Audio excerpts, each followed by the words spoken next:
Welcome, Flip Clock fans.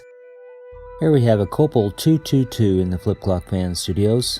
And I got this because I wanted to show how to disassemble this clock. This clock is known to cause many problems when people disassemble it. There's a lot of things that can go wrong with this clock. So we're going to take the challenge and see if we can't get this apart. The clock is a nice little clock. I'm starting to really dig this clock. It's about 5 inches long, and a fiber here completely covers the clock. So it's a small clock, and the digits are very small as well, smaller than you'd think. You want to look at this, and you never really know with these clocks, so I'll help you out here.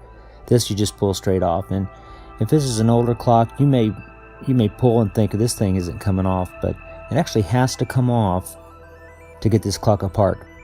Now, normally you see screws, you take them out. In this case, I want you to watch the cobalt there on the screwdriver. 1, 2, 3, 4. Yeah, I'm serious. You only want to unscrew this 4 times. You'll see why in a second. And there's a metal plate in there jangling around. You really don't want that beating up your clock when you're trying to get this apart. But that releases the bottom. You'll see this in a second. So what I'm going to do here with my left thumb is I'm pushing down on the front part of that cabinet.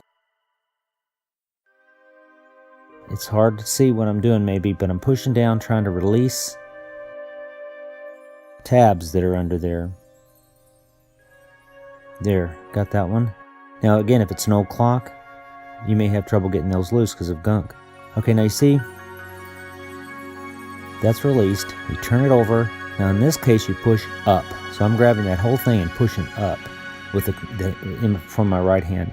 Then it lifts right up. So the case that has the clock part in it, you push up.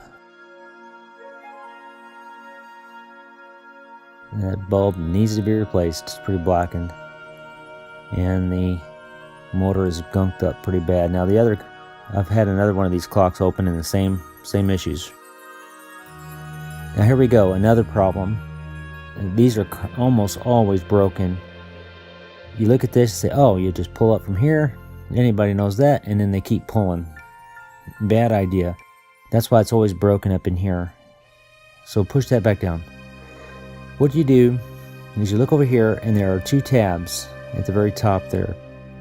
You want to not pry. You want to take a little flathead and push down. Do not pry. So if you can see what I'm doing, I've got it here and I'm pushing there. Same thing here. So I'm pushing towards the top of the clock. Here it's down towards my desk. Boom. Then you lift straight off. There is no tilting in this. Then you'll get a front piece that's not broken. There's no tilting. So a lot of the things that look like what you should do in this clock are exactly wrong. So in this case, we'll put it in the bottom first. Now what I like to do here is I'm lifting up with my 2 fingers as I pop that in with my thumbs. That's how you get it back in. Alright.